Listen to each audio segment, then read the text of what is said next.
Board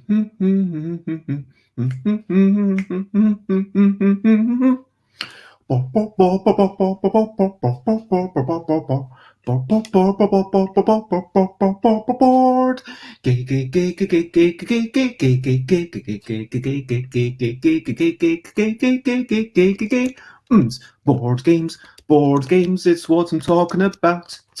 Board games, board games, I'm not gonna shout it. I am starting off this streaming with a little bit of singing, and today I'm going to talk about some games that brought me most joy in 2021, and I'm not gonna shout. These games are games that brought me so much fun. Some of them I have lost, some of them I've won. That doesn't really matter in the long haul because it's about the people you play with after all. Having said that, some of these games are not available for purchase yet, and I will tell you their names. Board games that I enjoyed over 2021, it's what I'm talking about. Board games that I enjoyed the most over 2021. I'm not gonna shout. Hello and good morning, good afternoon, good whatever it is. I hope that you are generally well. And today, again, 10 a.m., Busy Beats and Board Game Bledder, episode 502. So, as I mentioned, I'm going to chat about at least 10 of the games. I say 10, but there are some runners-up that brought me the most joyful memories. A lot of these are published games. Some of these are relatively new. I think one of them, you could argue it came out in 2021. One of them, it's like thousands of years old. A couple of them are games from the future. But hopefully this will give you an idea of what kind of person I am, what kind of things I like, and maybe some of these games might be things that you might want to try as well. Before we get there, I'm going to go to the regularly scheduled stuff and quickly talk about recent highlights, living life and seeing the sights, recent highlights, playing games and other delights. Recent highlights. Yesterday, didn't do much. Tiny bits of gaming on Board Game Arena. Miles shared some pictures. Actually, I definitely want to share these if I can. So, Miles is working for me on essentially Couple, which is one of the games for the L deck. I'm going to try and make the L deck stand out a wee bit more. I want to put a bit more effort into it, give it more of a chance, and I don't always have to be the person doing the artwork. So to that end, I am going to do... Just a second, I do apologize. Here we go. So this is a box that Miles made for Couple. This is a potential front cover, giving the vibe of a nature-themed cards, giving you an idea of what might be inside. It's a word game, it's cooperative, it's soft, it's gentle. Hopefully this has that vibe of softness, and it kind of, like the original deck, it harkens back to a bygone era. It looks like it's older than it actually is, which I quite like. It looks like it has that heritage. And just to give you an idea of, this is what the letter shapes are generally going to look like. And that's not an achievement by any means. That's something that someone else sent to me, but that was definitely a highlight. Had a wee walk in the morning, had a lovely stream. That was also a highlight. Now, let me talk about brilliant thing. What's a little thing which is brilliant? A brilliant thing is walking outside.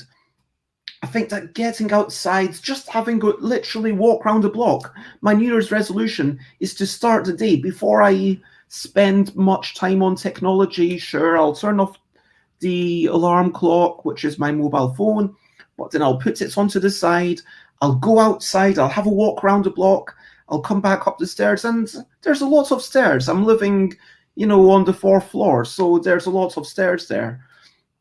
But it's not a massive amount of exercise, but it's just a little bit that gets me out of the house. Today, I saw someone walking their dog. I saw an open door to a garden, and just that 5 minutes, 10 minutes, whatever it is outside, you don't need to walk a lot, just literally walk around the block and do wonders. And so that's my brilliant thing for today.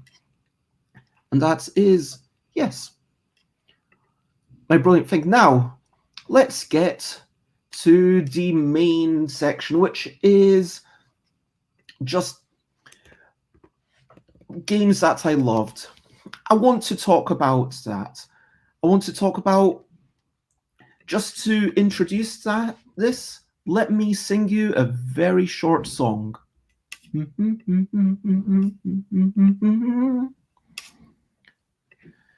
Now that the year is done, memories made and games were played in 2021. These were the ones that brought me the most fun.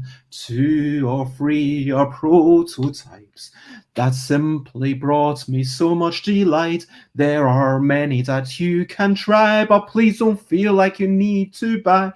Please don't feel like you need to consume everything. We make our choices and end up playing different things, cause folk are making so many games like every evening. But yeah, so without further ado, let me start the screen share and start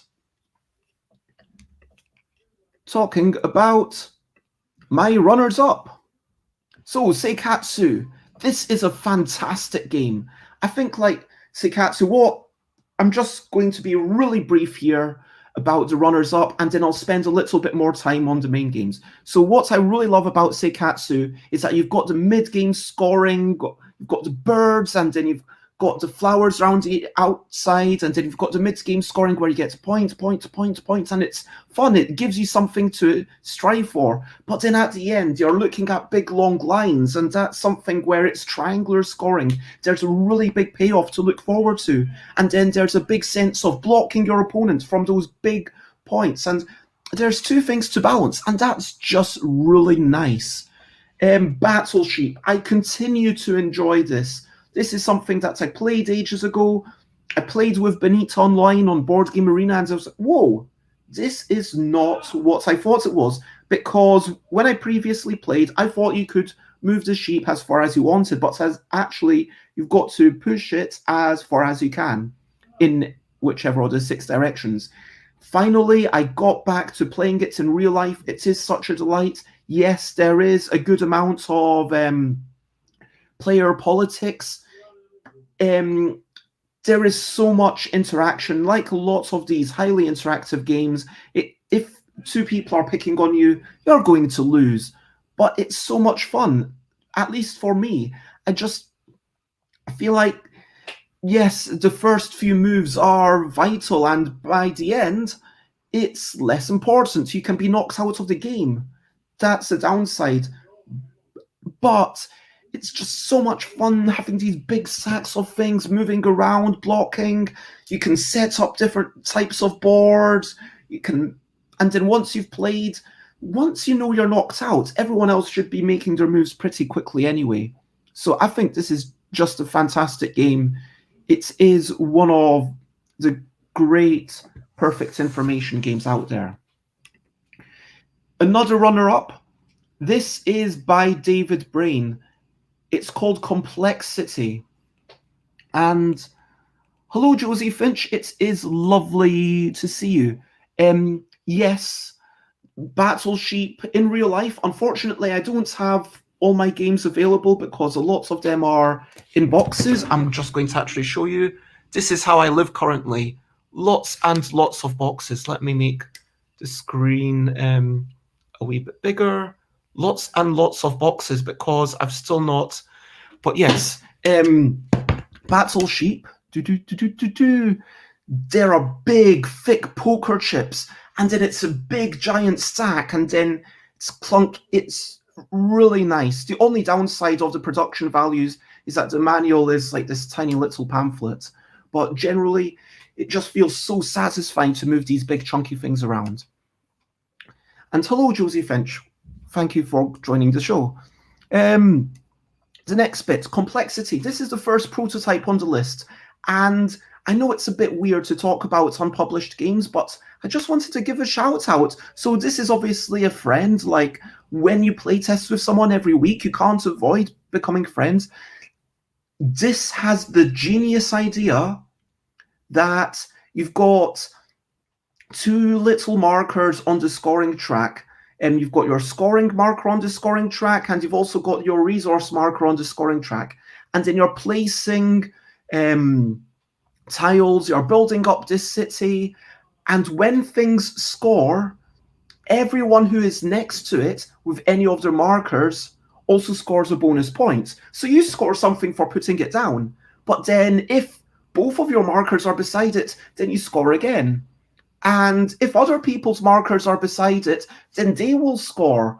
And there's something really delightfully lovely about that, it feels postmodern. It reminds me of Super Mario Brothers, where Mario jumps up into the credits and is running off to get to the warp pipes. Using the scoring track as a real game-relevant thing, that is just fantastic. And hello, Jess. It is lovely to see you, and thank you for the lovely wishes. Oh yes, so this is the second, and that feels a bit mean, but yes, I am back every day at 10 a.m. My friend Ellie Dix. So Ellie Dix is another lovely designer.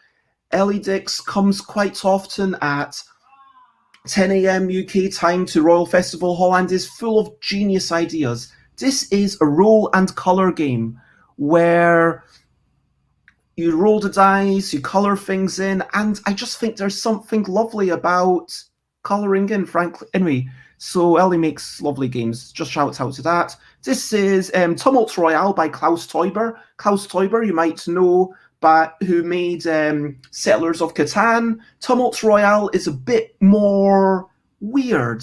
Turmoil Royale, it's a Euro game mixed with real-time dexterity elements. So first you've got the big scramble where everyone's rooting around to find the hammers or the food or the clay, and the marble, and then you use these resources to build statues on these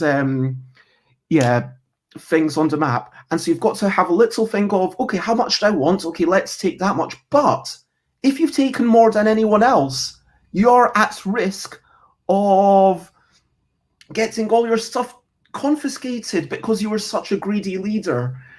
It's not a game that, but again, this is one of my runners-up. And morning, Alex. It is lovely to see you. Thank you for joining us. Another runner-up, King Domino, I think is just a fantastic game. I think that there's a lovely drafting system. I do think that King Domino, I played it on Board Game Arena, and it's really interesting how on Board Game Arena, it's not as fun as in real life. Because in real life, you take the tile and then you move it and put it in your area. Easy. But in Board Game Arena, you have to click the tile and then click the things to rotate it and then put it down. And yeah, Jess really doesn't like this one. But Jess, I really don't think that you...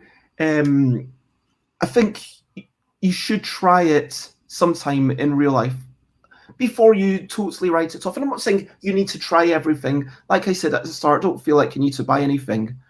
And hello, Dutch Yoda. It is lovely to see you.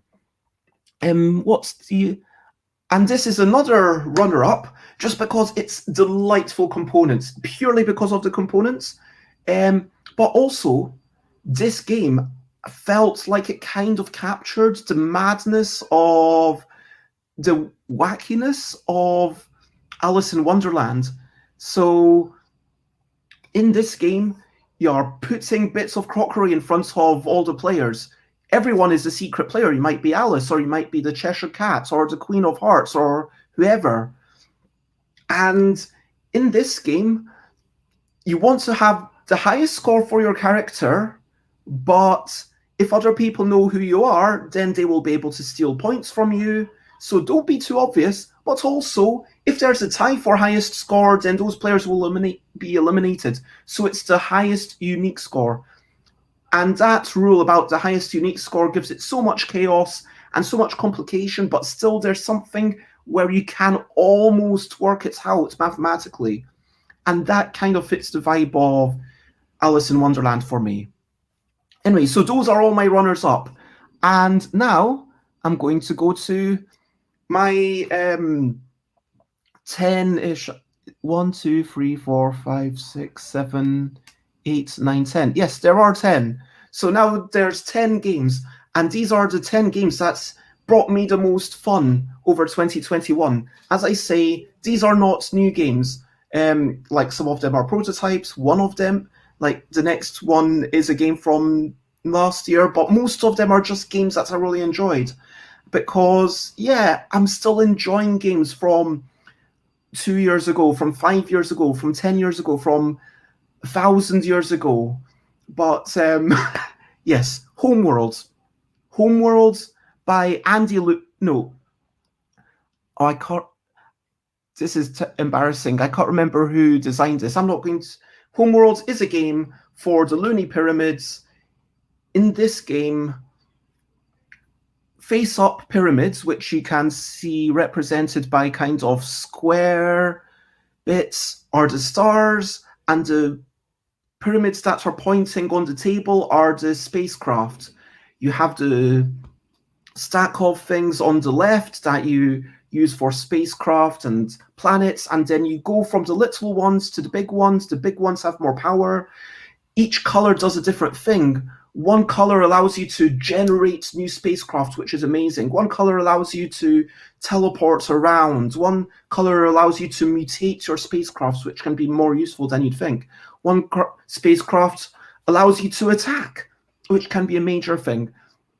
And you win basically by taking out the other person's homeworld or by dominating. It's a perfect information game in the same way that Go and chess and Battleship, if you play it with 2 players, there's no luck, but there's so much complexity. It's actually one of the most, like Patchwork, actually. With Patchwork, once you lay it all out, there is no more luck. There's no more dice. There's no more secret information from a card.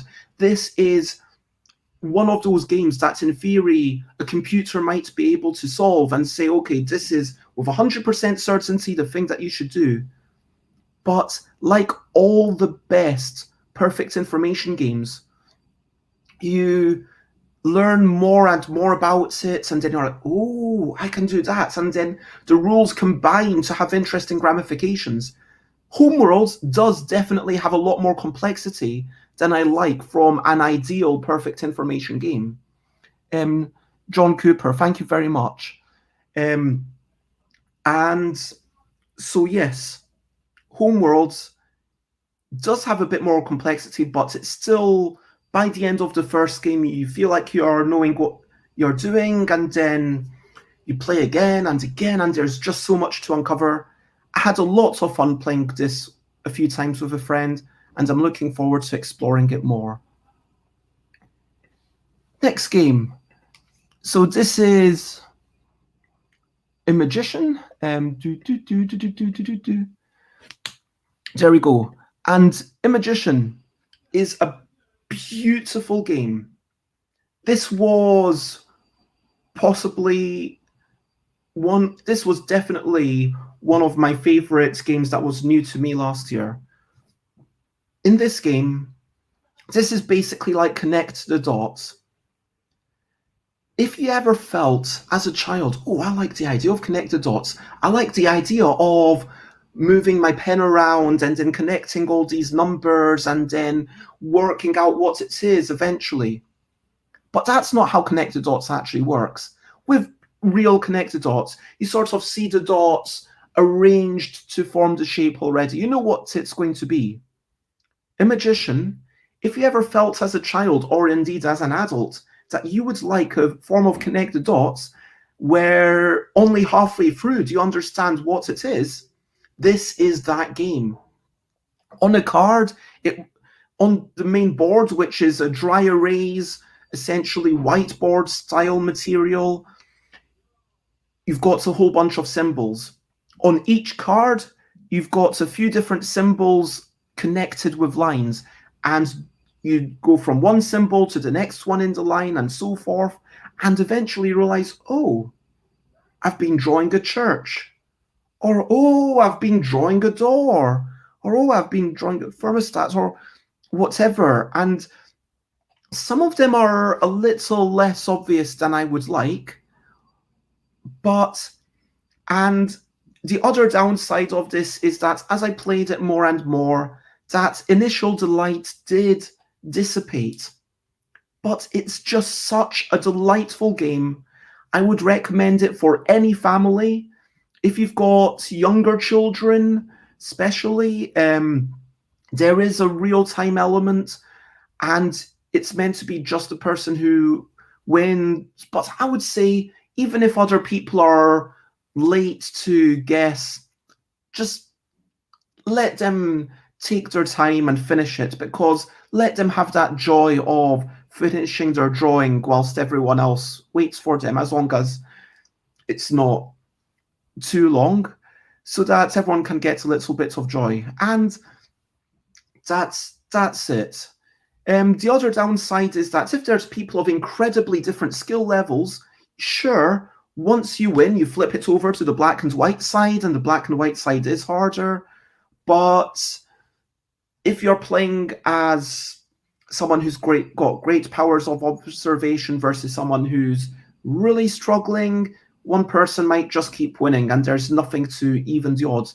But still, for the sheer delight and novelty and moments of, oh, I found a thing. Oh, I found a thing.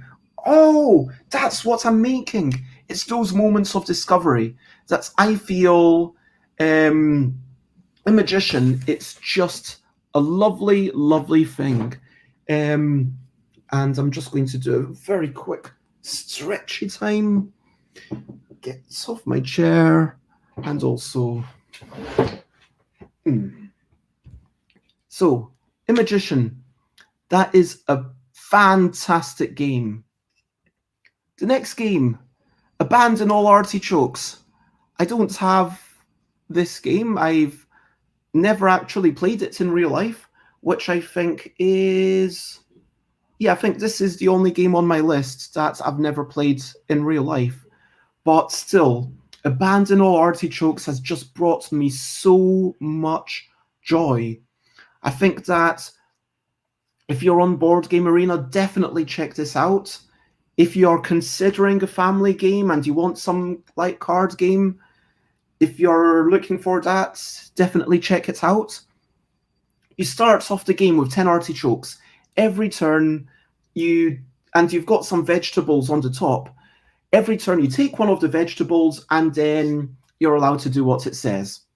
Then you shuffle that top, discard it, take your other 5 artichokes, repeat, take a veg, do what the veg says.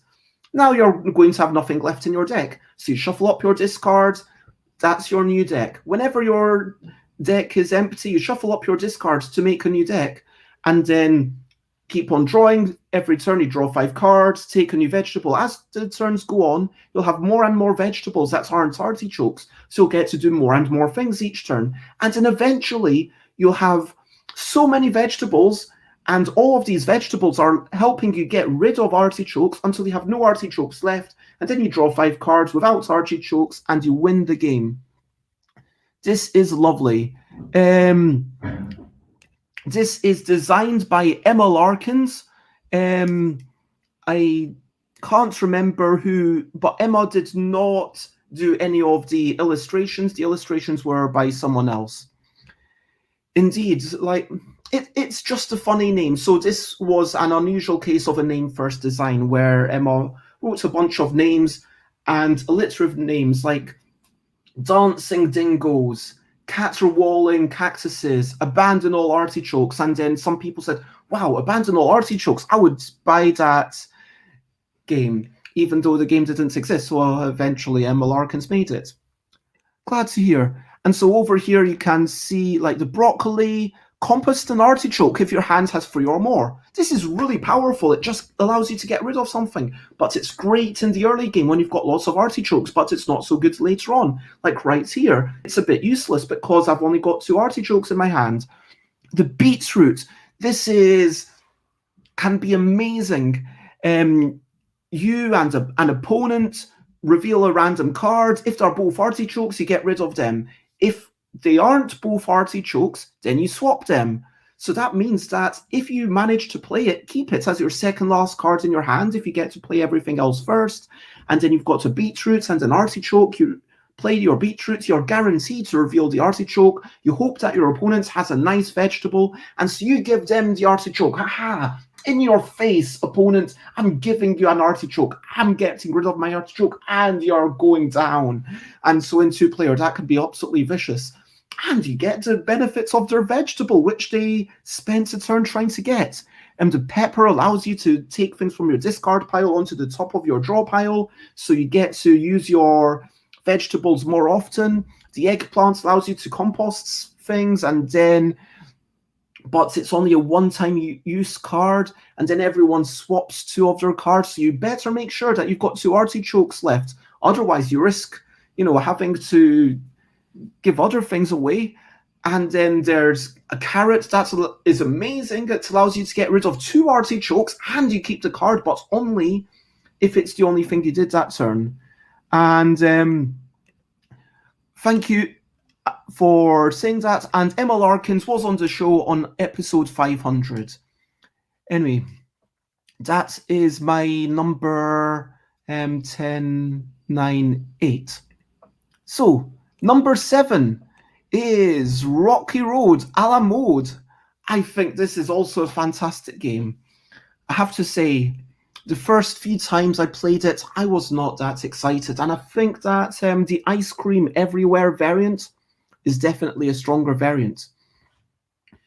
This is a game like Patchwork, that like Turner's Trail by Martin Wallace. This uses what people might call a time track. And this is designed by Joshua J. Mills. I can see it's on the box.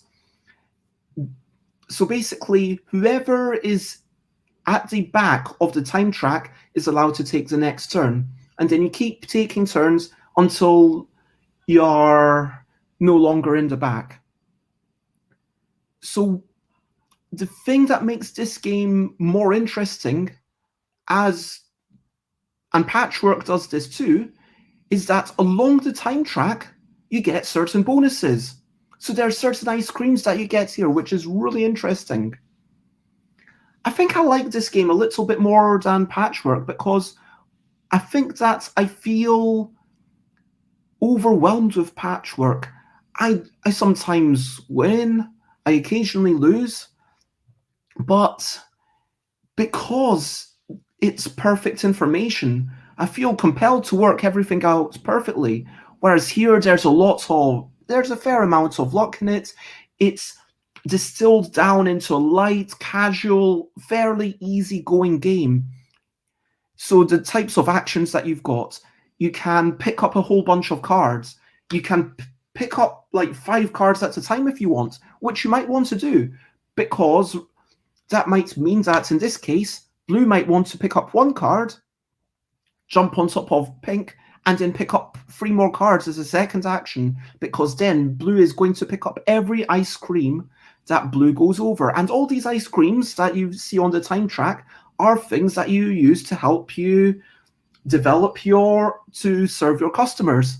The other thing you can do is spend time to play a card, or you can spend time to serve customers. And it's about hand management.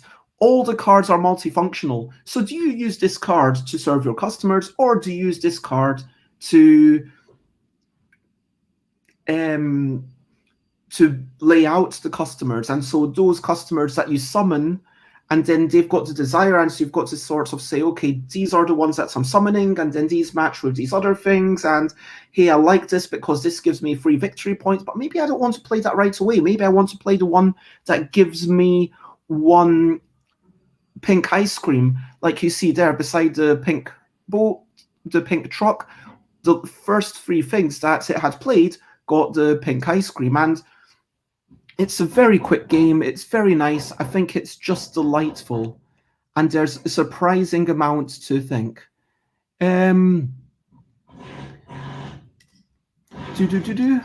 Alex says, this is a lovely game. Jess says, that's cute. It's like the desserts or come on in Thai. Meat and pink dragon fruits, okay. And Alex says it's got a lovely push-pull to race to get the best customers for you, the ice creams you need, the bonus ice creams, and completing sets.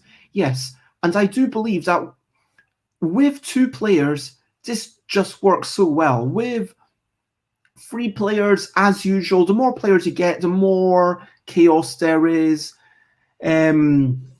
The more you might feel, there's too many people competing for these. But with 2 players, it's a really nice thing. It's also nice with 3 and 4. I think it's brilliant. Now, my next game that I love, and these photos that I'm showing from Board Game Arena, thank you for these people who say that your photo is permissible to be copied. And this is Railroad Inc. This is just a delightful game.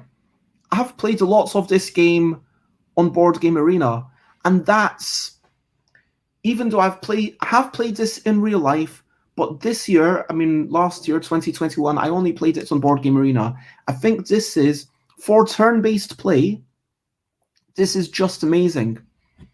And I wanted to spend a minute talking about this. Okay, so why it's so good for Board Game Arena, turn-based play specifically.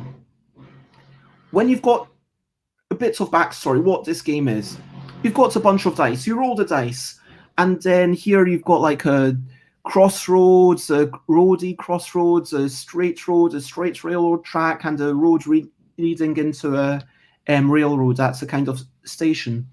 And you can see on the map the person has numbered them so that you can see when you drew those bits of track, so you can sort of see your history. And at the end, you score for having managed to connect lots of different exits if you're able. So this person managed to connect 9 of them, which is really good. So they got 32 points. You also get points for your longest road. You get points for your longest railroad track, for placing in the center. You lose points for having dead ends, which is considered a fault. And there are some expansions where you've got lava or meteors or a lake or a river, and those add things to the game. And that's it. In real life, you roll all 4 of the dice, and then everyone draws. And then once everyone's drawn, you might reveal, and they're like, oh, that's interesting. And then you close up again. It's a very heads down sort of game. There's not a lot of looking at other people. Honestly, in real life, I felt like I was almost missing something. When I play a game, sure, sometimes it's nice to be alone together and have that sort of multiplayer solitaire where you could play this with 100 players. If 100 players were maybe like put the dice up on a projector screen, and at a convention I could see that happening.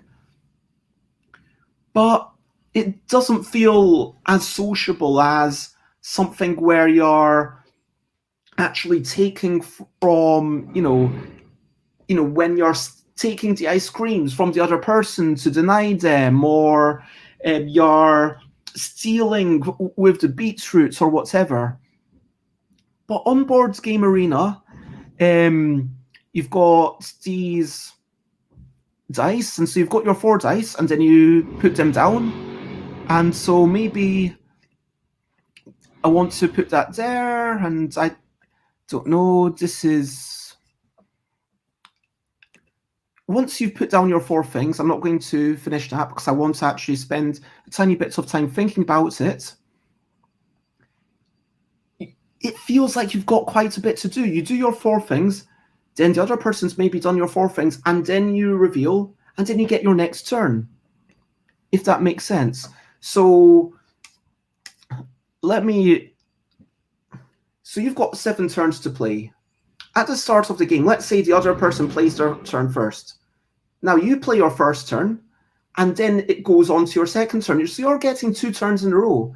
And then it's not your turn for a while, then the other person does their second turn. And they'll probably do their third turn as well, because it'll say, oh, reveal, and then, hey, you can do... And so then each time you're coming, you're essentially doing 2 turns at a time.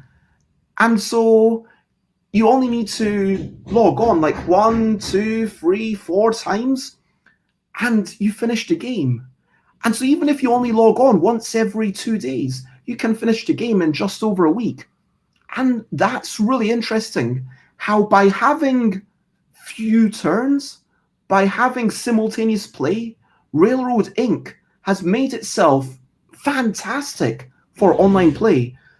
And I recently, because I was isolating for Christmas, I played lots of stuff. I've got premium status now, and I've been playing this. I've played it with all sorts of I've played it with the lake, the river, and the lava. I've not played the meteors yet. And each of the expansions, it's adds something, and it's fun to try it out. And I just think that having few turns makes something really, really good. And yeah, let me catch up with the chat. Firstly, hello, Tantalorus. It is lovely to see you. Thank you for so much joining.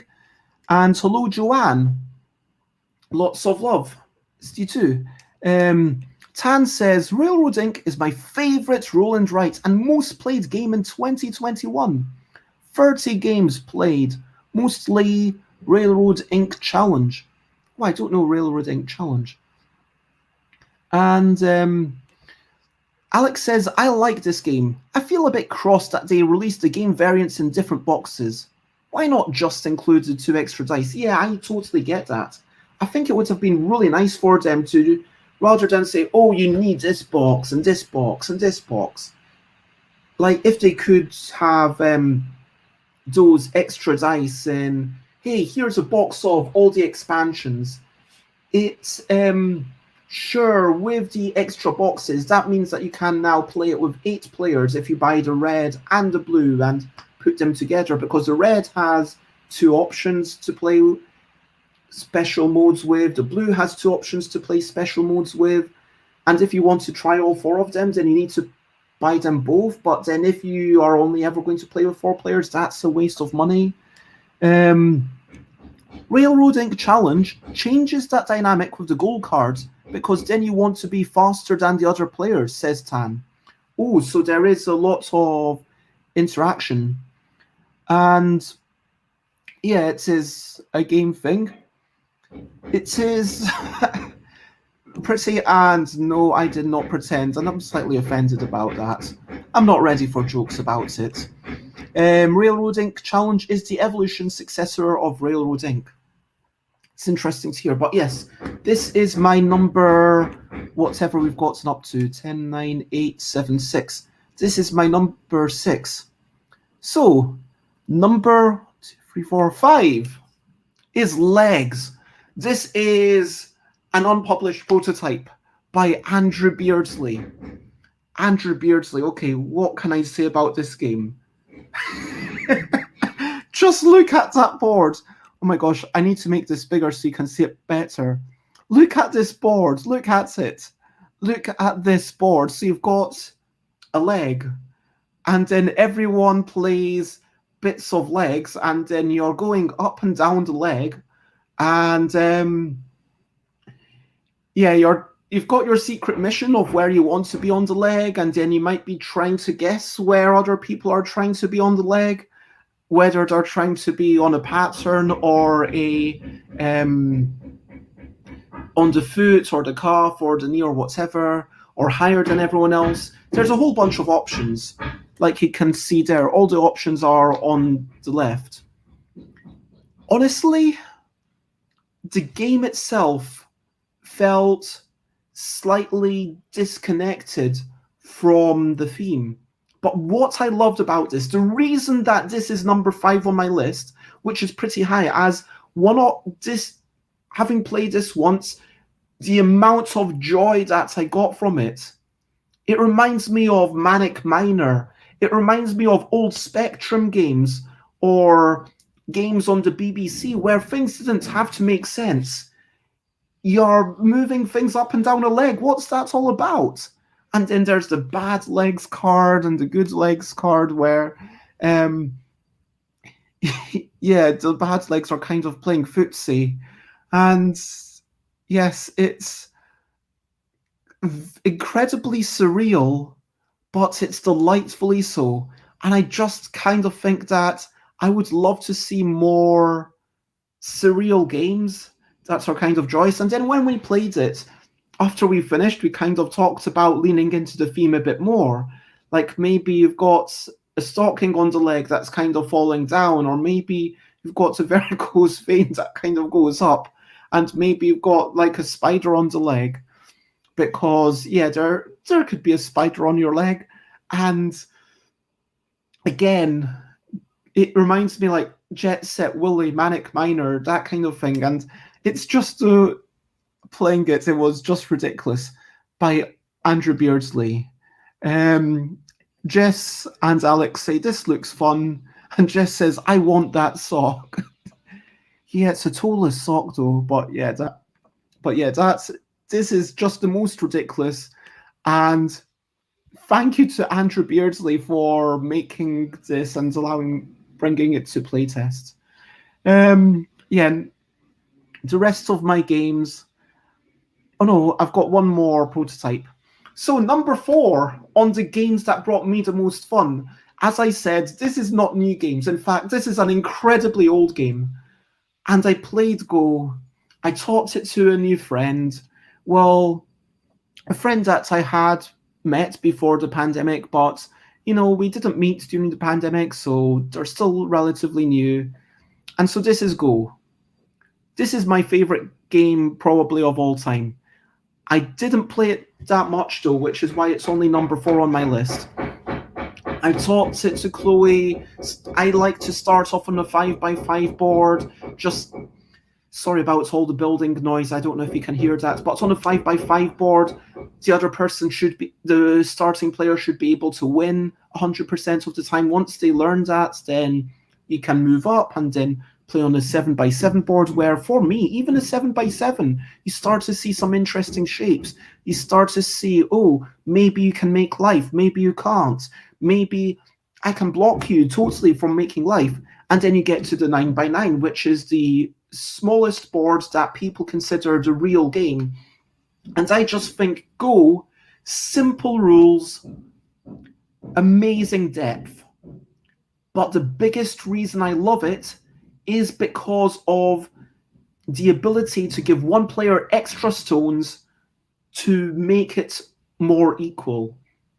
Within a couple of hours of teaching someone, I was able to play really interesting games. Sure, on a 5x5, I'm not excited. I'm enjoying the companionship. I'm enjoying seeing their journey through it. But once we get to a 7x7, I give them a few extra stones and okay, what's going to, and then 9x9, okay, now give them a few extra stones and we have a genuinely interesting game because of that ability to, equalize that. Josie says, Go is a game I've always wanted to try. I would absolutely recommend that you do. Near where you live, there might be a Go club. There might be someone that you know who loves it. There might be the other thing that I can say is if you're playing against a computer, you can play it on a really easy setting. It's about start off just trying to understand the game. And even if you feel like you're really rubbish at it, then go for it. That pun not intended. Jess says, I've never played Go. Can we still be friends? Yes, absolutely we can. It's my friendship isn't playing particular games is not a prerequisite of my friendship. And yes, if you have not played Go, I recommend it. I would not recommend trying it on Board Game Arena. You can play it there, but it's not the best place to try. I don't know if you can give extra stones to one of the players, which is... Look, when you play chess, when you play most games, people start off with equal footing. And that might go against your sensibilities to say, okay, one person's starting off with 9 extra stones. That's completely unequal footing. But Go, the community, it's almost like you're learning together. I'm going to be better than you if you've never played. I'm probably going to be better than you for a while. But someone who plays in a Go club is probably better than me. I'm probably never going to be as good as them because I don't play it as a lifestyle thing. I play it, maybe a few times a year. But we can still play interesting games. If you were to play against me, I would give you extra stones. If I was to play against someone at a Go club, then they would give me extra stones. And of course, there's a limit to this. I couldn't play against a professional Go player and still have an interesting game because even with all the extra stones in the world, they would still be bored by everything I'm doing. But within a fairly large disparity, a few extra stones can mean that ultimately everyone has an interesting game. And that's the lovely thing about Go. It's not about who wins. You accept that you are better than some and worse than others, and that's okay. You make peace with it, and you just have an interesting game together. And that is the real reason that I love Go. Not because of it's complicated for computers or because of reaching into history. Yes, partially because of the simple rules and massive depth, and partially because of its constantly placing things and moving towards an end game, but largely because of that handicap system. Would I be able to beat a go-go dancer? It depends if they know Go. And so that is that. And yeah, Alex compares it to climbing, which feels like a big puzzle. And Jess says that they're enjoying some time off and having a bit of a new year. And yes, Happy New Year to you as well, Jess. Thank you for saying so, and Happy New Year. Anyway, the last, number 3, and this is the last prototype on my list, which is an unnamed game. Whoops, didn't mean to do that. An unnamed game by Ellie Dix. So here, Ellie Dix has constructed some glasses which basically flip everything left and right. That's pretty much the game. And whilst you've got these glasses on, what you've got to do is build a simple-ish shape using these blocks. So there will be often 2 people.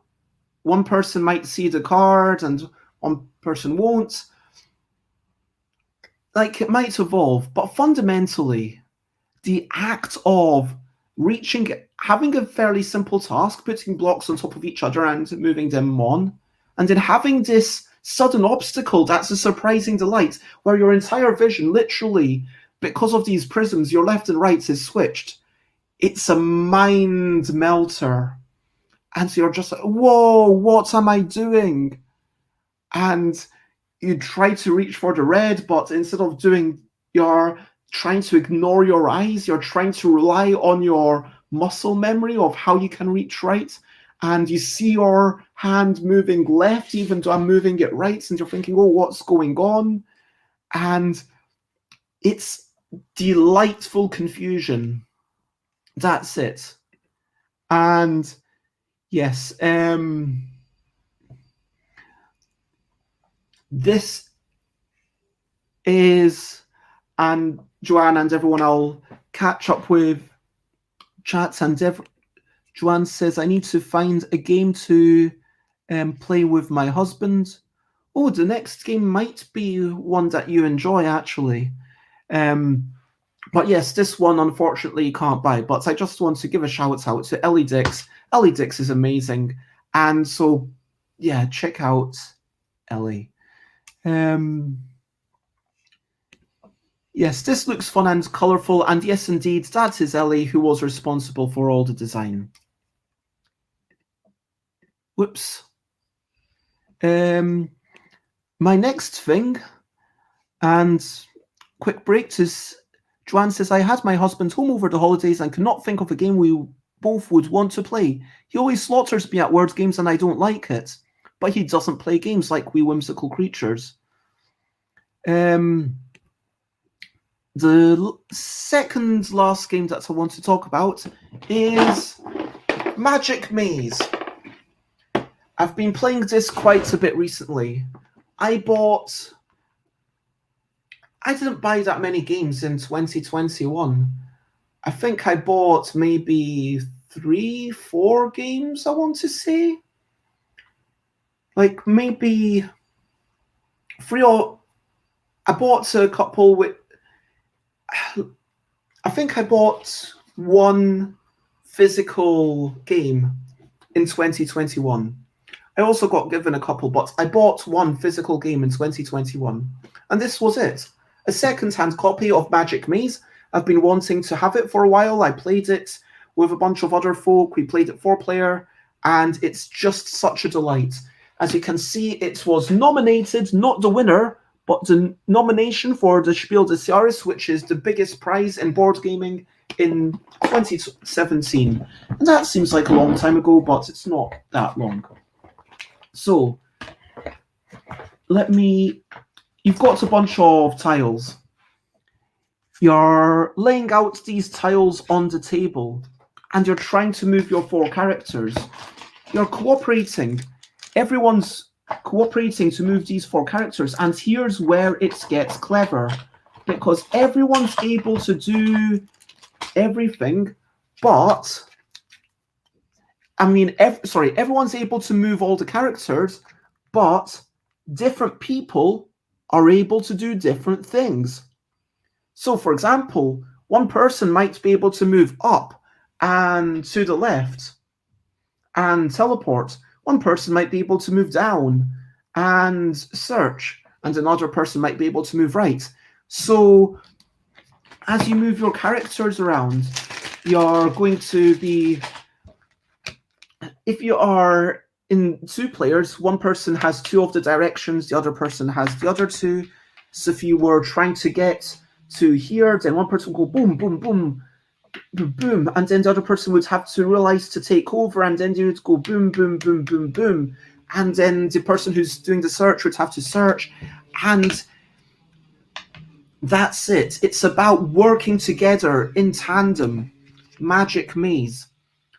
What delighted me, what brought me so much joy, is that sense of cooperation. It is incredibly cooperative. Now, Magic Maze suggests that you, at a certain point, do not talk. It suggests you limit communication, but like a lot of these games, you can play it how you want. I played it with McCall on Sunday night, which was 2 nights ago, and we went through like the first 7 or 8 levels. And then we played level 1, and I was like, "Hey, we managed to do that." And then we played, and then he said, "Okay, do you want to try it without communication?" And McCall was, "Well, let's keep talking." And then we did level 2, and then we did level 2 again without just gesturing, and you do what's convenient for you. Now, the rules are really interesting because they give you a bunch of rules. They say, okay, this is what you do. And in scenario 1, play the game. Scenario 2, now everyone's going to their own exit. Scenario 3, now you need to, every time you flip the sand timer, which gives you extra time, so you're going to have to do that a couple of times during the game. Now you need to shift these things around. So now you've got the brain-burning confusion of what are you even doing, and then the people start getting their different bits, and then there starts to be yellow tiles that you have to watch out for. I can't find yellow tiles that you have to watch out for, and the barbarian needs to smash the cameras otherwise, and the whole theme of the game is completely ridiculous. The theme of the game is that you are these fantasy people, wizard, elf, barbarian, and dwarf, and you've run out of items, so you go to supermarkets and you're trying to shoplift. So you need to all go to get your weapons, and then you need to run out and escape. I could see some people having an issue with that because there is a theme of burglary, and maybe you don't want to be playing that. Maybe you don't feel comfortable with that. But if you're okay with that, I would absolutely recommend this game. And it's surprisingly cheap. Like, you could buy a brand new copy for 20 quid.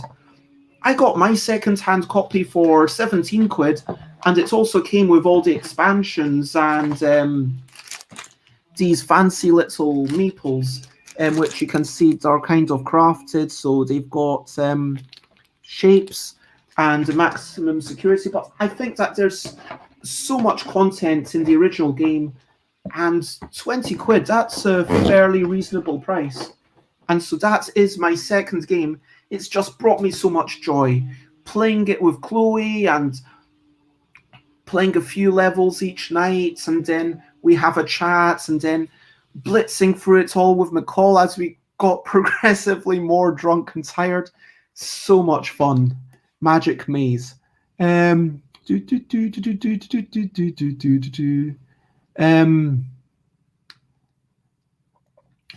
going back, Alex says they have glasses that switch up and down too. If you wear them long enough, your brain switches how it interprets things and you can see normally.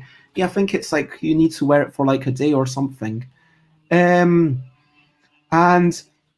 yes, there is a level where you've got the red pawn, and then I would say that Magic Maze, it is real time. So if you're against that real time aspect, then maybe that's not great. And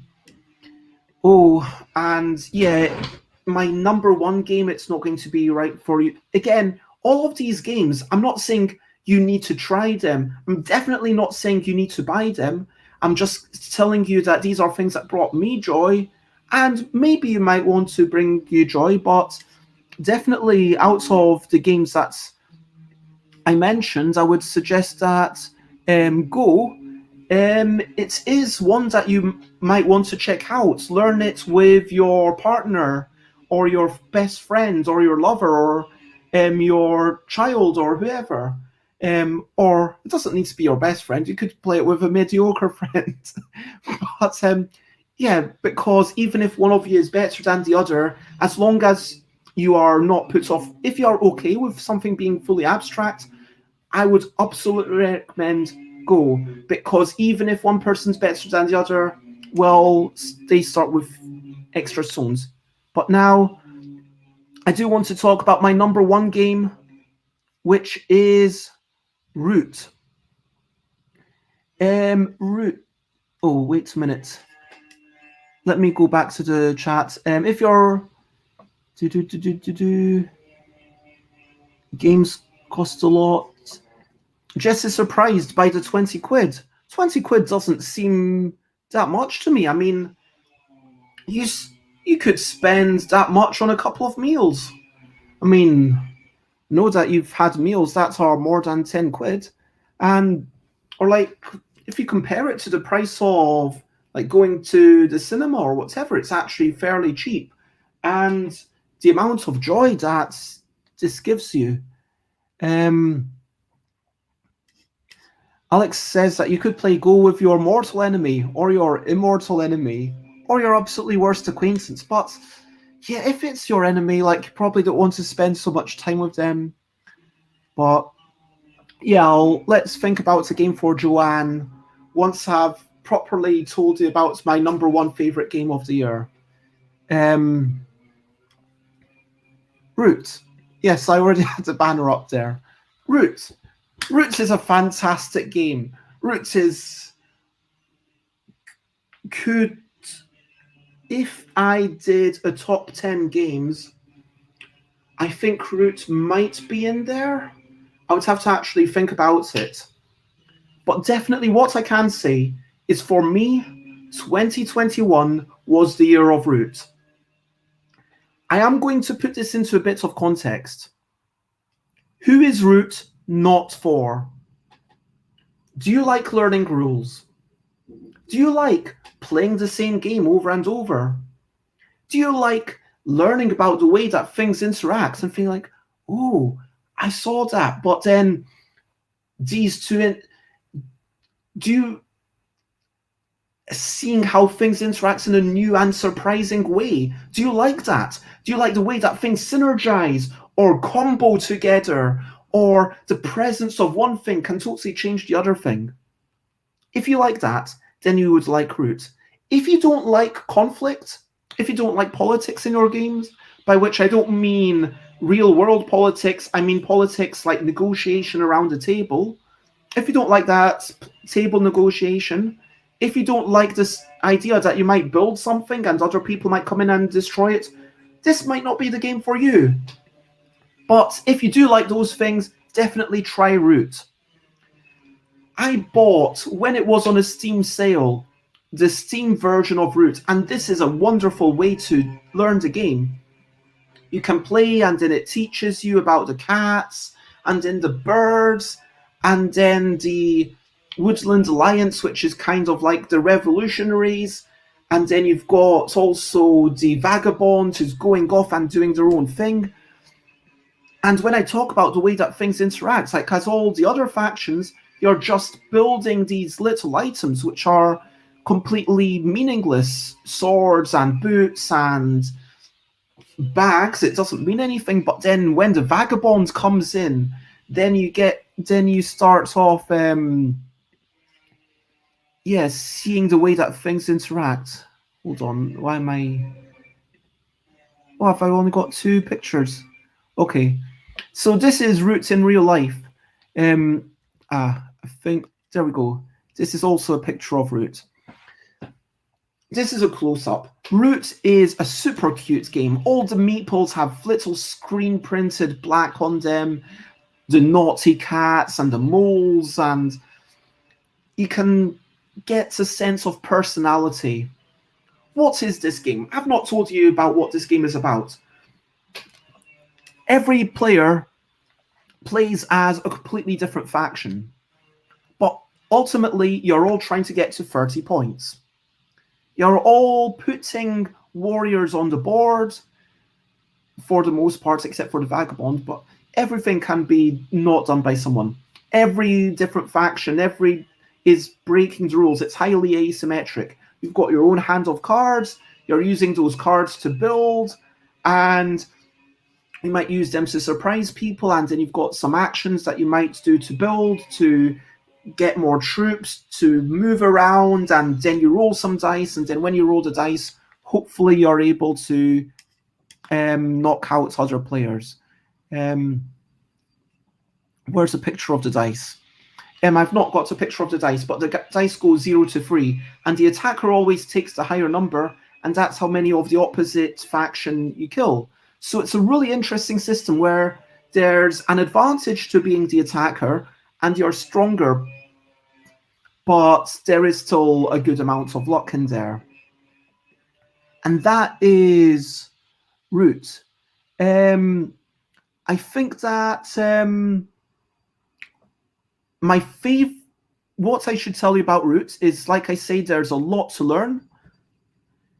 Everyone does things differently. So the cats, they start off with all these different buildings on the board. They've got sawmills that produce wood, which make buildings. They've got recruitment stations that allow you to get more troops. They've got the factory type places, blacksmith, I can't remember what they're called, that allow you to craft cards. And then they get a bunch of actions, and then they go around. Then the moles have their own factions that are going around and are collecting cards, and then they've got like their own engine building, like these private cards that you choose. Okay, which of these nobles do I want to attract? Which of these people do I want to get into the game? And then every turn you're getting more and more stuff. The green faction, it starts off with nothing on the board. And then you put down sympathy tokens. When people move into these places with sympathy tokens, or when they remove them from the board, they've got to pay you. And then when you get enough cards, you're able to mobilize your forces and then do a revolution. When you do revolution, you eliminate everything from that area. And it's a wonderful game. Playing it online is also good fun. You've got the river folk who trade with other people. Other people, their cards that they've got in their hands are private, but the river folk, their cards are something that they share with other people. The lizard cult, they kind of want to die to become martyrs, and then it's really weird. That's the digital game, obviously. Here we are playing the real life game with Giselle on the Cats, Salvo on the Woodland Alliance, me on the Riverfolk Company, and I can't remember who was playing as the Vagabond. But this is a game that if you're playing with 4 factions and then you take out one and then you put in a different one, you're going to have a different game. Or you play with 3 factions because it's a 3-player game, and then everyone moves their faction one to the left, and everyone is going to play those factions differently. There's just so much. It's a sense of exploration of rules and joy of discovery. That is it. And that is the game that for me brought me the most joy in 2021.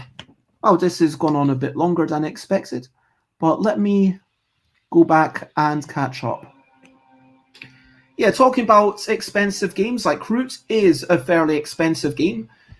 This is going to be of the order of like £60, and then you get your 4 factions, and then there's a lot in there, and but this is a game, again, I would recommend try it before you buy it.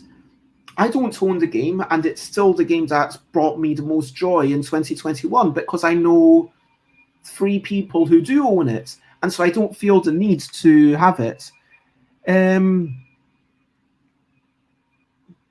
Oh, if Josie's watching, I see there's an angry face. I'm slightly confused by that, but I hope you're generally well.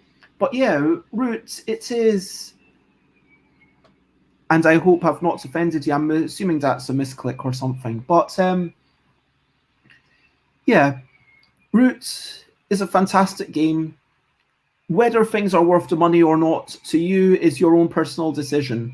Again, I'm not saying you have to buy any of these. I'm not saying you have to try any of these.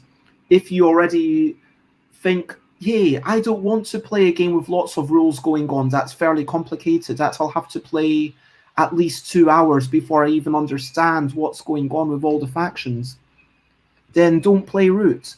Root is a game for people who enjoy sometimes learning more rules and seeing how things work together.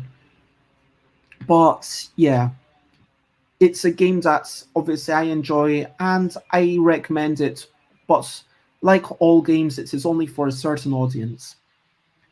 Let me catch up with the chat. Joanne says, parts of the issue is also for me. My husband's home every day. We were getting on each other's nerves a lot. was just wanting to stay away. So I think we needed a relaxing game that we could have fun with. We were in a different room most of the time. Alex mentioned make a word search.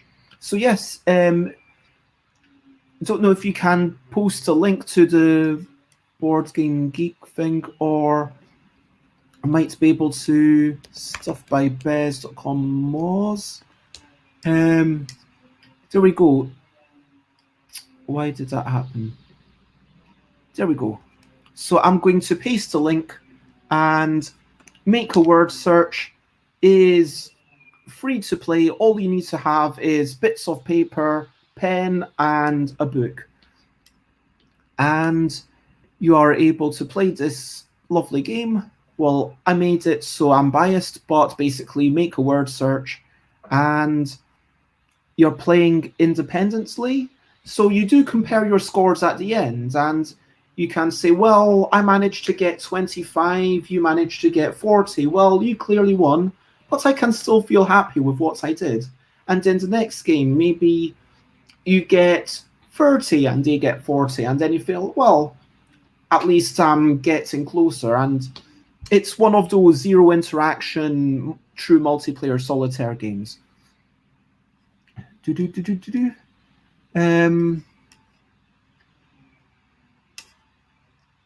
Morning, Vicky. It says, lovely to see you. Vicky says, I got Root for Christmas and I was really nervous about how difficult it's been made out to be, but it's actually really easy to get to grips with and very enjoyable, quickly becoming my favourite game. Well, wow, to say it's your favourite game, that is quite the thing, but I'm really glad that you're enjoying it. And I would say that, yes, on the player boards, I don't know if you can see there, you've got it kind of gives you a list of, you do this in the start of your turn, you do this in the middle of your turn. And you've got nice little how to play guides. And then you've also got every single rule in the game, the law of Root. So however you like to learn, I think for the complexity of the game, there is really nice what I would call onboarding. But at the same time, let's not pretend that Root is a simple game. Root is a complex game that teaches itself well. It's not the most complex game by any means, but I'm speaking as a gamer. Vicky, you are also speaking as a gamer. Whereas, someone who plays maybe I'm someone who will be happy to play maybe 2 new games a day. Like, I'd be happy to play 500 new games in a year. But most people play like maybe 2, 3, 4 games in a year, and that can be like, yeah, I enjoy games. And all I'm saying is that Root, it's not difficult, but you need to be willing to spend a bit of time with it. Joanne mentions having nice time with their partner, watching shows like Doctor Who, which is really nice. Jess says, sleeping next to someone can be difficult at the best of times. Like, if you've hurt your back, yeah, I understand. You need to be in your own show. Alex mentions games are quite cheap if you plan on selling them after a while. That's also true. Like, for those who've said, oh, that's really expensive, like you buy something at 60 quid, but then the retail prices, you're still going to get some retail price. Josie says that it was an accident. I'm happy to hear that you aren't angry with me. I just saw this angry emoticon and I was like, whoa, why is there an angry emoji? But yes, I forgive your cat.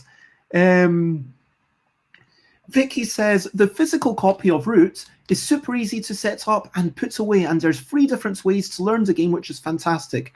I was really, really surprised by it, yes, because I think what they've really been aware of is that people learning a game is the main barrier to getting this game. And when you get this game, as Vicky says, you've got the law of root, which is, hey, if you like a lot of text and you want everything laid out in a very legal type manner, then you've got the, hey, this is generally how you play, and here's something for your first couple of games if you want some. And then that's quite a nice thing. And then you've also got the cards, which say, hey, this is what to do for your first game, play it through like this. And then I'd say there's almost 4 ways to learn, because like on the player boards themselves, having clear instructions, that's really good. And so yes, they do a lot of work. Vicky says, no, you don't need to apologize. You're absolutely allowed to disagree. Vicky says anyone could enjoy Root, especially, well, okay, especially as the physical version has a quick start guide and you can easily understand what each faction does within the first 2 turns. I've not drunk anything today, so I'm going to have a quick drink.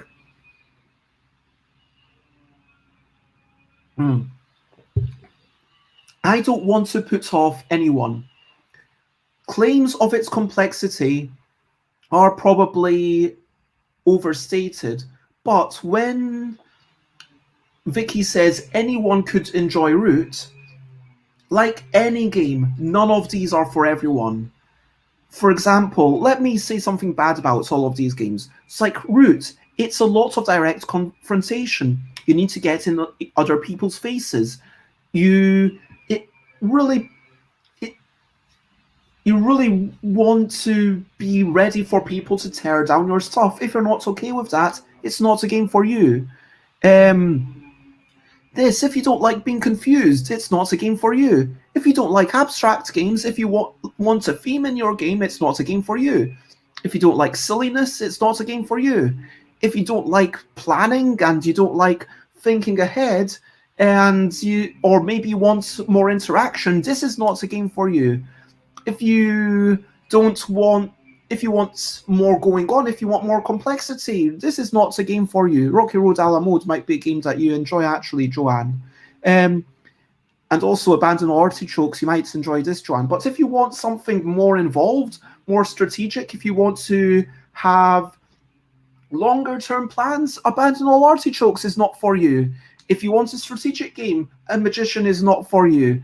And if you want a freewheeling fun game, Homeworld is not for you. Every game is for a different kind of person. And yeah. But yes, for those who are thinking, yes, I like Root, or no, who are thinking, yes, I like the idea of a lot of different people who are doing different things, and all the cats and the little foxy people and the birdie people and the mole people and the corvids, which are like crows, and they have sabotage stuff going on. If you like that idea, if you like the idea of getting in each other's faces, basically, I hope I've given you enough context to know if it's a game for you. That's ultimately it. Josie says, I struggle, as I love games, all different mechanics and trying new games, whilst my partner hates learning new games and complicated rules.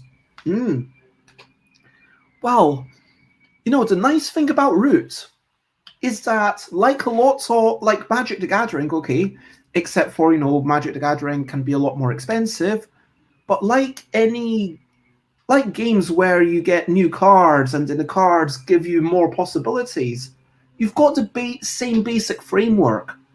So for people who hate learning rules, this can actually be quite a nice thing.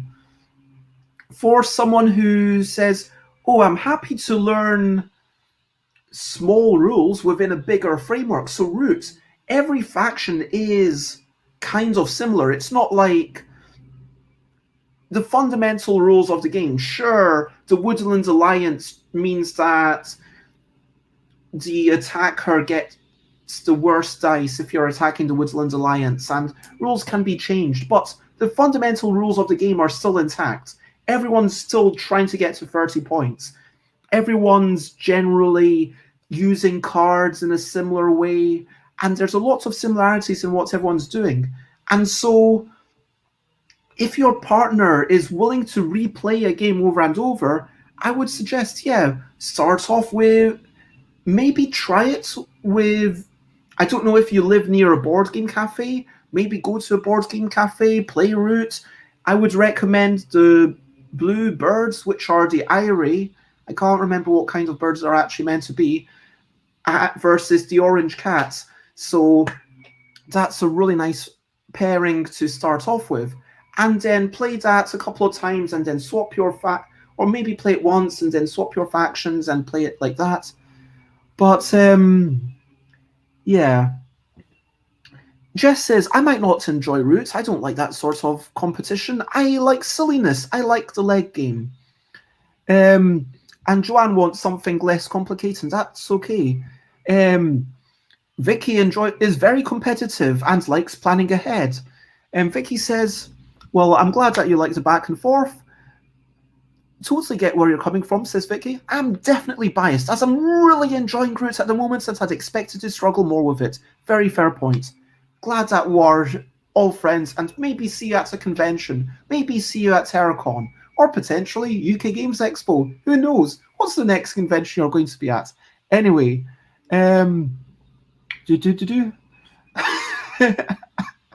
Just as I get bored and pretend to bet that I'm enjoying playing, but I don't know what's going on. Alex says, I've offered to teach my family some new games over Christmas, but they declined. Yeah, a lot of people just learning new games is not a great thing. So that's why having a slight variation like Railroad Inc., where you have 2 new dice, so it's the same basic framework, but you don't need to learn everything from scratch. You just have a little version now. And yeah, everyone also enjoys cooperative and party games, it seems. But yes, everyone wanted a glass of sherry and a good time at Christmas. But yes, if you have any questions, then please feel free to ask. Otherwise, I'm going to start wrapping up at this point. As I said yesterday, these shows are going to be as long as they need to be. Yesterday was half an hour-ish, 40 minutes, I don't know. Today is a bit longer. Tomorrow will probably be an hour, and like Friday will be like 5 minutes. Anyway, so over to you. What are you up to? You can share, but only if you want to. What are you up to today? Are you up to something fun and frivolous? Are you up to something super serious? Lots of love, Joanne. Yes, I hope that Make a Word Search or potentially Rocky Road a la mode. Yeah, for Joanne, potentially Rocky Road a la mode or Abandon All Artichokes. I would suggest and Make a Word Search. Obviously, my one, because it's available for free. Try it out. And if you have the potential to try a game, or if you have a bit of a budget that you're wanting to, or I would recommend looking at a few reviews of Rocky Road a la mode and Abandon All Artichokes. Lots of love. Just says, I don't know. Last time I watched this show, it was 25 hours. This is quite short. Anyway, what are we up to? Jess is going to have whole wheat pasta and salmon and go rock climbing. That sounds fantastic. I am personally going to have a bath this evening, but today I'm going to try and catch up with emails, catch up with social media, do a couple of drawings that I kind of need to do. Well, like, need is always a weird word. Like, in a sense, like, I don't need to do anything. Like, it's need for what purpose? It's like, I need to drink if I want to live and be healthy. I mean, I don't need to drink if I'm not bothered about living. Like, that's a very grim way to put it. But, like, I don't need to draw things if I'm... But, like, assuming that I want to continue making games, it's like a priority that I have. But yes, that's what I'm doing. Tuesday, I don't think I'm. Josie says, I now have an evening free. Congratulations. I hope you get to do something fun. Maybe that's watching a show, maybe that's playing a solo game, maybe that's playing something on Board Game Arena. Speaking of which, after this, I'm going to set up my thing for tomorrow. I'm going to read some rules. I'm going to refresh myself on Dice Hospital and Seven Wonders Architect, start playing them on Board Game Arena, play my turns. If you would like to play something turn-based, let me know. I'll do the drawing, do the emails, spend a bit of time pondering stuff that I might get to playtest on Friday, but I am kind of still taking it easy until Thursday. Jess says you need to do things or you'll get sad.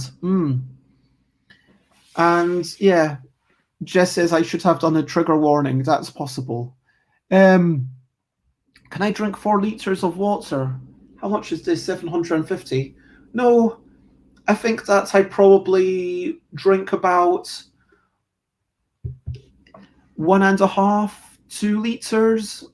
Like I aim for 2 of these bottles, which is, I don't always manage that. But sometimes I have a good bit of juice. Sometimes I have a bit of water for instant noodles, like a big bowl of water. I am Stuffed by Bez. So I'm Stuffed by Bez on Board Game Arena. Let me Stuffed by Bez. 3 separate words on Board Game Arena. Vicky is back at work today, so just easing back into the whole social media workload thing. Talking about water, Alex thinks 2 liters is recommended. Jess drinks 4, or maybe 3.8. But it sounds like everyone's getting to life as normal, and yeah, Vicky, all the best with everything that you do. It sounds fantastic, and yeah, working like in a full-time position for something.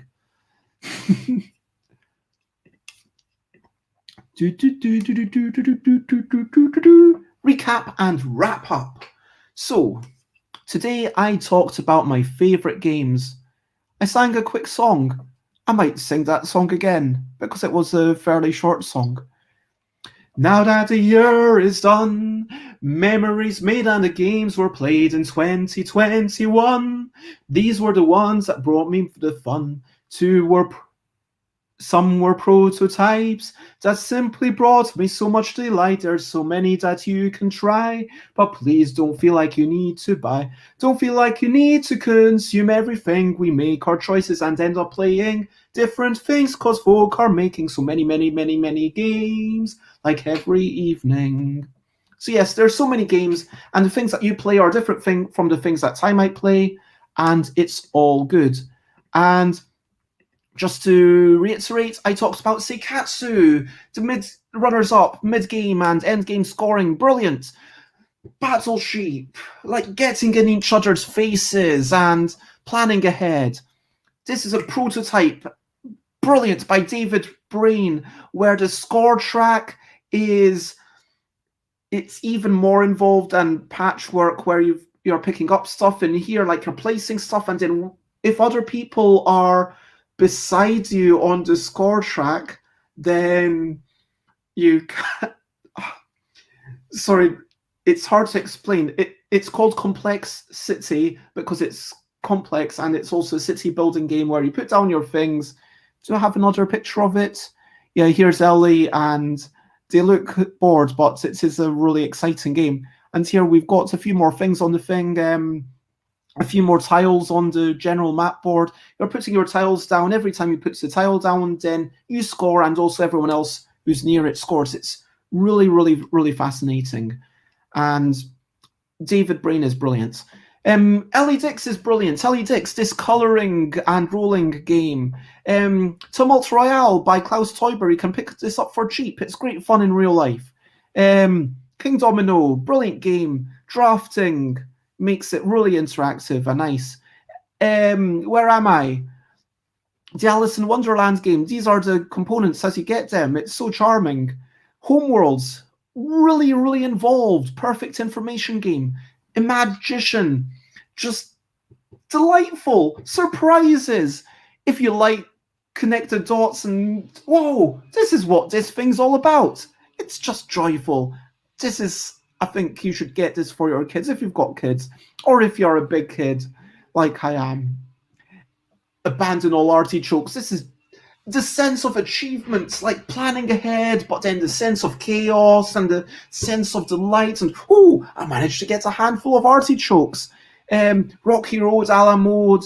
Again, there's a sense of delight and surprise, but then the drafting and then the putting things together and planning. Do I use this for my ice cream, or do I use this as a customer?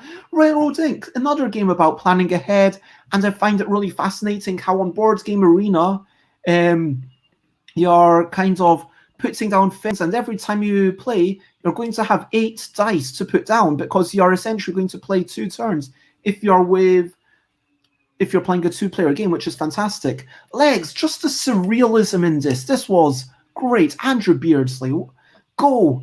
My favorite game of all time. I'd recommend it to everyone. At least try it. Ellie Dix, again, the only designer I think who has 2 games on my list. Ellie Dix, confusing my brain with the left to right and getting me to build things. And finally, my number 1 route is just if you can play it on Steam, you can play it in real life. If you like digital games, I would suggest trying the Steam version. That's another way you could learn it, but it's just the way that bringing in a new faction changes the whole dynamic, and a cat can play differently depending on what's around it because everything is contextual. All of these games are brilliant. I'm not saying you should buy them all. I'm not saying you need to try them all, but I'm saying they're worth considering and they are worth your attention very much. I am Stuff by Bez. You can find me Stuff by Bez everywhere. Buy my stuff, stuffbybez.bigcartel.com. Find my tweets, twitter.com/stuffbez. My pictures, instagram.com/stuffbez. I stream on twitch.tv/stuffbez, youtube.com/stuffbez for old shows, and my Discord. Go to stuffbybez.com/discord and it should redirect you.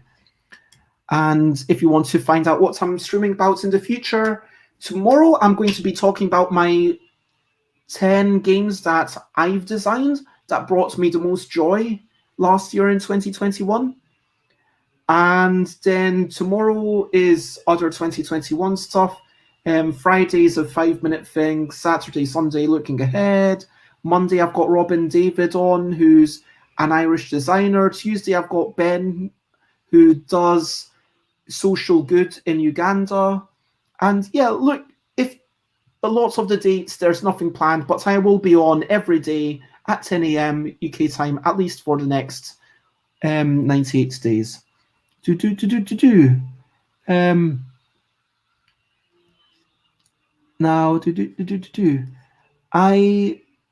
did send people a song. I'm glad that thank you for that. The complexity is showing on their faces. I'm definitely going to try it digitally too. Yes. I think that if you've got people to play Roots with, you don't need to play it digitally. But if you're thinking, do I want to buy the Lizard Folk expansion or do I not? Then yeah, maybe try it. But I do think that, like most games, for me, playing real life face-to-face is always better. But the one thing I will say actually about the digital version of Roots, which I did not go into just now, is that they've got all the challenges. And so what I really like is that with the digital version, it can say, what if you go to 40 victory points? Can you beat them? What if you go to 40 victory points, but everyone starts off with a bit extra? Can you still beat them? And then there's all these challenges to overcome. There's almost too many challenges. It can be quite overwhelming, but it's a whole bunch of house rules that to try. So it might be Like, I can see a reason why you might want to buy the digital thing, even if you've got the physical thing and people to play with, but it's entirely up to you. Anyway, I have been Bez. Lots of love. Share, spread the word if you want, and thank you, everyone. It's been such a delight having you all on. Thank you for your comments, your questions, your general presence. It is always a delight. If you are on Twitch, I am going to now have a quick look to see who else is streaming, to see who I should... Oh, Erin Shea. Oh, Jenham. Maybe Appalach. Yeah, let's check out Appalach, because they're doing slow synthy tunes for a bit. So, as I read, feel free to copy paste that in if you so desire. And in any case, the only thing that I'm going to do before I say goodbye is to sing you bye, bye, bye, bye. This is a goodbye song. Bye, bye, bye, bye. Thank you for watching along. Bye, bye, bye, bye. This is the end of the show. Bye, bye, bye, bye. And now it's time to go through. Bye, bye, bye, bye. This is a goodbye song. Bye, bye, bye, bye. Thank you for watching along. Bye, bye, bye, bye. This is the end of the show. And bye, bye, bye, bye. And now it's time to go. Bye-bye, Vicky. Bye-bye, Josie. Bye-bye, Alex. Bye-bye, Jess. And I hope you all had at least 10 good gaming experiences as well, even if they were all playing 10 different games of Yams. But lots of love. Bye-bye. Have a wonderful day. Maybe see you tomorrow. Bye-bye.